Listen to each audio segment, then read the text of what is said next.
Sljedeći govornik je futurist i strategičar koji savjetuje kompanije u razvijanju novih strateških vizija i načina upravljanja za donošenje održivijih odluka i dugoročni rast.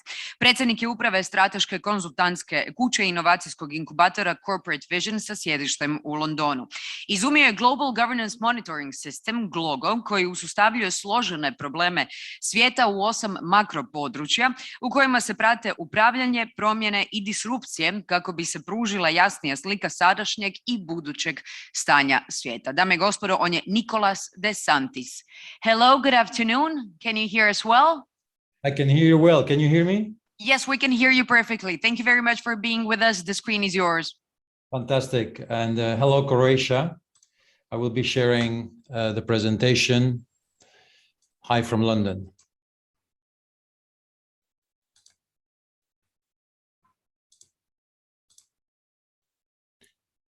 Can you see everything on the screen?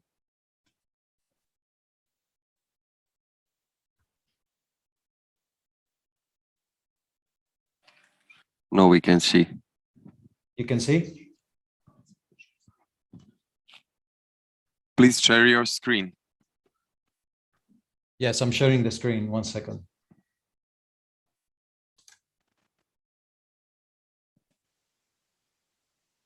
Excellent. Fantastic. So we've listened to 2 presentations that are compelling about net positive and what IKEA has been doing. And Aldo mentioned also something about looking at scientists looking at the stars. And what you're going to see today is also a presentation about looking at ourselves as planetary beings. So the presentation is about what I call planetary governance to be able to accelerate our sustainable future. So if you look at this, we're a planet moving around the sun, but this is not really how it's working, how it's happening. So what you can see here is this is the typical thing that we show kids in school, but the reality is more like this. So we're traveling at 67,000 miles an hour. So we're really a rocket in space. And we're at the same time moving around the sun at 1,600 kilometers an hour. So we're rocket travelers.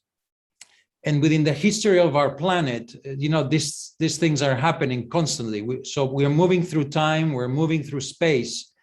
And in our little planet, we worry sometimes about the pizza. Sometimes we do incredible things like landing on the moon. And then we see some horrible things like the collapse of the towers by terrorist attacks. So there is a lot going on. And this is what I call complexity. A little bit about myself. I'm a global strategist. I'm also a tech entrepreneur. I founded a company called Opodo.com that became a big travel company. So I understand technology and its impact. And I advise global brands. I'm also the president of a global governance think tank and other companies, including a NASDAQ listed companies. I will tell you also about a book that I'm publishing next year during the presentation, and I'm a commentator with several news companies. So what do I specialize in? We specialize in futurizing companies. And we make sure that when we create a future for a company, that it has to have a positive impact in the world. That's why we are becoming a very interesting organization to work with, because a lot of strategy making is not about improving the world. It might include a lot of CSR, corporate social responsibility, but it has to go beyond that. My aim today is to give you 3 core insights. If I'm able to do that, I would have done a lot. The first one is how you understand better global governance, reality, and complexity. The second one is how we can drive more sustainable decision-making and how we can clarify the role of people as global citizens moving across space. So clarity of vision is critical to answer fundamental questions about the future. How can we possibly create a future if we are not able to analyze it and understand how it will impact the present? Because all it exists for us is the present. The future is really a picture that we can create and manage for the benefit of the present. So strategy is about managing what I call complexity and reality. And by reality, I mean that a lot of us are living in fake worlds. We don't have an entire picture of what's going on, or we have a picture that is limited to 1-2 years, but we don't understand that we need to look much further in time, and that managing strategy, it's about managing a reality. We can see that with Disney. When he created Disney World, he wanted to create a reality of magic around his brand. The same with Steve Jobs. He created a reality about design and its impact on technology, and he managed that reality for us. And Nelson Mandela, on a government side of things, he created a reality that you could actually have peace in South Africa, where no one thought that a civil war could be averted. So he made that reality and communicated it to the people of South Africa. But how do you manage reality? And I talk about embracing complexity because a lot of people are scared of complexity and they think complexity is a negative thing, but that is wrong. Complexity is a real concept, and we need to understand it and embrace it because we need to derive the most of it. Complexity is not going away, and it is increasing year after year. And here's complexity. He can be your best friend or your worst enemy. It's up to you to understand it or to avoid it. So what that means is that as we move in time, so if you look at this chart that shows you 1 to 2 years, where we have what we call low complexity, and you move to 2 to 5 years in the future, and that's middle complexity. But as you go beyond 5 to 10 years into the future, it's really high complexity. So, but that's where the magic happens. So if you look at 5 to 10 years in the future, that's where you can no longer think that you know what's going to happen, and that's where you come to invent the future. That's where you're able to create the future that you want to see. And the question has always been, how do you analyze the future? And there are many techniques to analyze the future and create powerful ideas and innovations that will affect the governance today. You can bring that information of exploring and inventing the future to the present. And we saw that with Disney, we saw that with Apple, and we saw that with Mandela. So in terms of complexity, about 20 years ago, I thought, how can we possibly understand the future and manage complexity and create a tool that would help us do it? I looked for a tool, but I couldn't find anything that would give me an understanding of complexity or the future.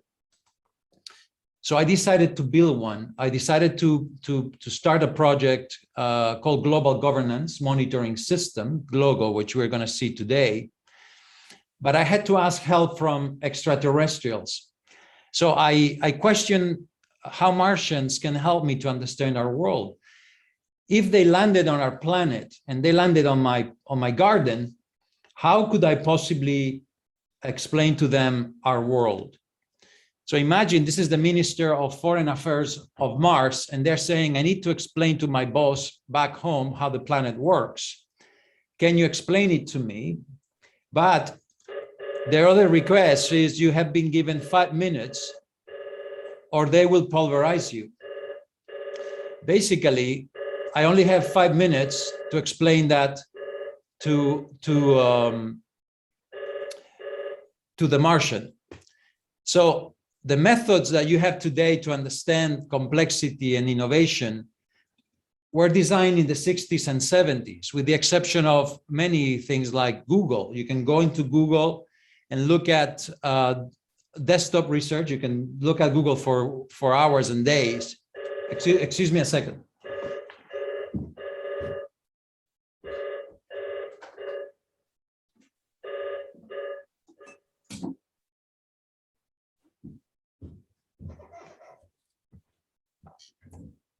Apologies for that.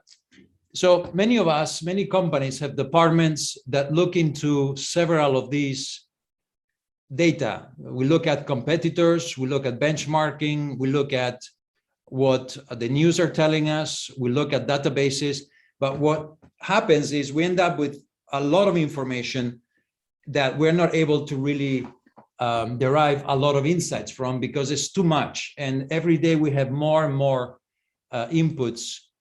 So the volume is so big that even my clients, big corporations, they're getting all these reports, this research, but they're not able to come up with insights that are really differentiating or strategic. There's too much information. So complexity can be an enemy where we're not able to manage it properly for insights. So the Martian, I could have said, okay, look, why don't you take the entire Encyclopedia Britannica and read it? It take you a few years, but you'll find out more or less what the planet's being like, but not much about the future. Or go to Wikipedia and you can read the whole thing, but that would not give them a clear understanding of how our planet works. I could also say to the Martian, listen, this planet is really made of nation states. So each country has different agendas. Yes, we try to work together, but sometimes we're able to do it. Sometimes we're not able to do it. So the Martian would live with a pretty difficult understanding of how all these nations are trying to figure out the future. I mean, if we just see the withdrawal of the USA from Afghanistan, you can understand what I'm saying. The Martian would be pretty shocked. And because we couldn't do it after 5 minutes, we get pulverized. We would have failed in the mission. So if we look at our world, where are we today? Basically, when we were tribes and the world population was around 900,000 people, and we started creating villages, then we created empires and cities. Then the nation state was created very recently, and we were around 700 million people in the planet. We started then after World War II, after 1945, to create what are called supranational organizations like the UN, the World Bank, and others, including the European Union later on. At that point, we were 2.5 billion people. As we're now reaching 7 billion in our planet, and we're going towards 10 billion plus in the year 2050, we're starting to develop what we call global systems, global understanding, global sustainability. And we're looking at the system, finally at the planet, no longer as nation states, but we're looking at it as a system of people that are sharing limited resources. That is at least what we should be doing to be able to advance sustainability more rapidly. So to solve the problem on how we explain to the Martian, the planet, we had to use system science to be able to put together something that would be easy to understand.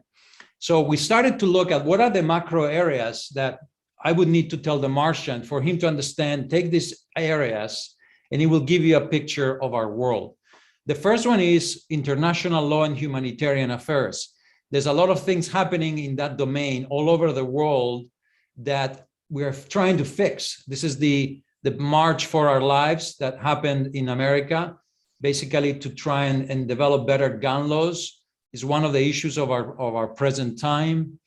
The other big concept would be, look, we have something called global health, and we have all sorts of ways of managing health, but COVID was obviously the one I would tell them to take with. Then we have an area called global science and technology. We have a concept called global culture, and it's a very large one. Global resources, we would tell them how we're not sharing them correctly in our planet. We have something called capitalism. We had something called communism. We would explain the global economic and social policies of our planet, consumerism, and so on. We would explain that there is a concept called global peace and security. We would explain global environment and nature. And we would explain them global as a system of 8 areas that we've just seen that are interconnected and that affect each other.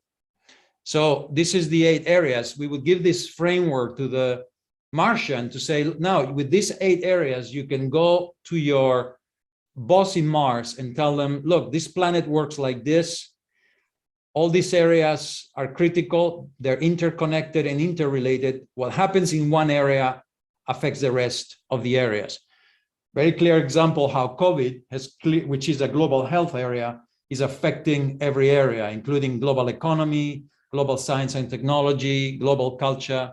So it is the planet is a system, and we need to look at it as a system. So in terms of going deeper in the system, each of those areas, of course, has thousands of sub-areas. If we just take global environment in our database, that would include things like animal welfare, biodiversity, biomimicry, the carrying capacity of our planet, climate change, and many more areas, because we are able to tell the Martian, if you want to know more about one area, our database is able to tell you what's in one area and the interconnections among those areas. The same we would do for other areas like global health. And in global health, what we would do is to say, once you go deep into our database, you can see that the global health area of regenerative medicine is aided by the global science of genetics. And this salamander is able to recreate every organ of its body, including its eyes. So if he loses one eye, it's able to recreate the eyes, the spinal cord. It's an incredible, we have a being that is able to reproduce every organ and regenerate it through genetics. So imagine if we're able to do that for human beings. We will also say that in the negative side of health, there is organized crime in India or Pakistan that are stealing kidneys and organs from children to sell them, which affects obviously other areas. But we will start to be able to create a system to put all the things that are happening in the world in those areas. So how we scan the future to monitor and manage complexity. So the first thing we do with our clients is we scan the world as a whole. We look at all the big meta trends happening in technology, in policy, in economy. Then we see how that affects the industry of our client. So we look at new business models, new innovations, value propositions that we can develop for that company and the industry to be better, to have a positive impact in the world. And then the recommendations are how we are able to change the culture of that company and how we can avoid being part of the problem, but become part of the solution. So what Glogo does is many companies look at the big picture or the bigger picture, but with Glogo, we're able to really give them a very large look into the future, 5, 10, 20, or even 50 years, to be able to bring that information and create an incredible transformative vision for those clients.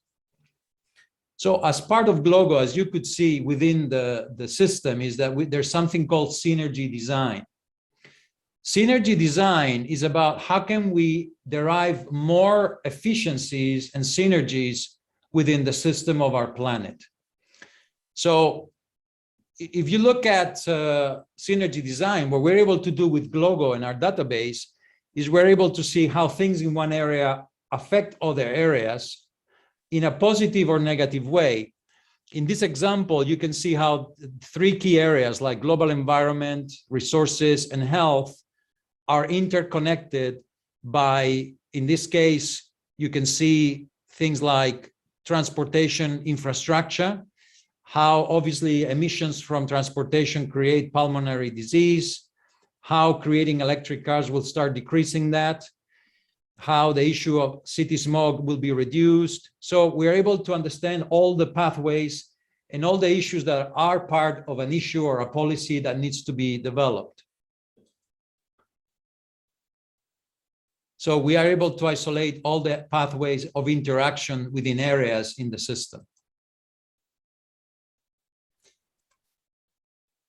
So similarly, you can see here in the case of those areas of resources, health, and global economic and social policy, when we're looking at an issue as big as malnutrition for children, if we're able to understand why people and children in certain areas of our planet are being not receiving enough nutrients to be able to survive, And we're able to know that one problem is that we are allocating resources to develop fuels using food products that basically we're having less remittances sent when we have global crises like COVID, and we're able to feed children foods with less nutrients. We need to be able to solve that. And we're able to understand in our database who has solved these problems for certain countries in certain regions. And we're able to give an example. In this case, the Helen Keller Foundation in Guinea made sure that the flour that was creating bread and developing bread in Guinea included folic acid and vitamin B, so we would reduce infant mortality. This is proactive thinking, forward thinking into the future. So let's now look at how we can understand the planet more as global citizens, and how every decision we make, we can no longer blame corporations here or governments for the planet's problems. We have to start as citizens to start understanding that we are part of the problem, because every decision we make will affect our world. Every product we buy, everything we sell has an impact on the decisions that impact our planet. So GLOGO also incorporates a rating system for decisions. So you can see that number 1 is great governance, and number 5 is fatal governance. And in between you have good governance, what we call governance wildcards. Wildcards are decisions that we make, events that happen, but we still don't know what the impact is, whether it's going to be positive or negative. We call them wild cards. Clearly, we know that a nuclear proliferation is really bad news. We know that when we cloned Dolly, the first cloned animal in our planet, we were creating a wild card of the possibilities of genetics and cloning humans. We know that this was good intentions, that it was a good thing forward, but we still haven't solved the problem in many countries about peace and security. And we know that when we're able to achieve things like this, humanity is making a step forward. So the system is able to tell you that decisions that are made by governments, corporations, or even ourselves are going to have a better future or a chaotic future in our planet. Clearly, we knew for a while that the planet was in danger, and we were probably in a number 4 governance problem, but it's now become a number 5 because we were not able to move fast enough in how governments, companies, and consumers were making decisions about how they consume the planet. So we're able with our system to understand how things that are happening daily impact the planet positively or negative. So the Martian is also able to know how do they judge ethical decisions or business decisions or even personal decisions on the impact of the world. This is an example of 1994 because we can also go backwards in time and use this system to know how the tobacco industry, in this case, these are the companies when they were giving a deposition about how tobacco is not addictive. And of course, we knew that was not true, but it took too long to make tobacco a number 4 or a number 5 governance issue. The same thing, it took too long. It's 1970s. The 1970s is actually a long time ago, but the US understood that without people actually, we don't have air, we don't have anything. So the Cleaner Act was a great move to start cleaning up the act, but it was not enough because it went only so far in changing policy. But this is a positive step forward. But if you look at it, it's in the 1970s. Another great thing that Volvo created the patent for seatbelts, but instead of charging other car makers for it, it gave it away for free. And these are the positive decisions, positive actions that clearly send us in the right direction. So with this system, we're able to know whether a decision or something that's happening is going to go to make a better planet or a worse planet. Now, if you look at this, we knew in 2004 that, and this is a document from SARS, that if you eat certain species of food, of meat, there is a great danger of creating a global pandemic. We knew this in 2004, but did the world actually move fast enough and quickly enough to avert COVID? No, it didn't. So we knew it was a number 4 in 2004, but obviously it took too long for China to start making the eating of wild animals illegal. It had to take the deaths, the millions of deaths that we had with COVID, for them to make it illegal. So we can act faster and sooner if we know the history and the precedents of the past. So to end the presentation, obviously the idea is that I hope I've been able to make you feel more of a global citizen, that you now understand the planet as 8 global areas, that decisions have an impact into the future, decisions that we make today. So we believe that GLOGO also helps to create that passport of a global citizen, no longer a citizen of a country, but the citizen of the planet. We're turning GLOGO into an app project that we're working on. And Federico Mayor Zaragoza, the former president of UNESCO, of the United Nations, I went to present to him GLOGO, and he was amazed. He said, "My God, I finally understand how the planet works." And he gave us great support to fully continue with the project of GLOGO, and to get such a support from the United Nations and UNESCO especially, which deals with global culture, was a big thing for me.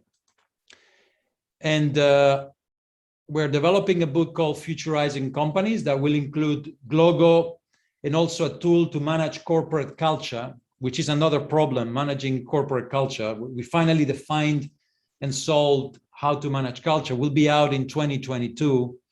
So please, if you follow me on Instagram or other social media, I will be announcing there when the book will be out.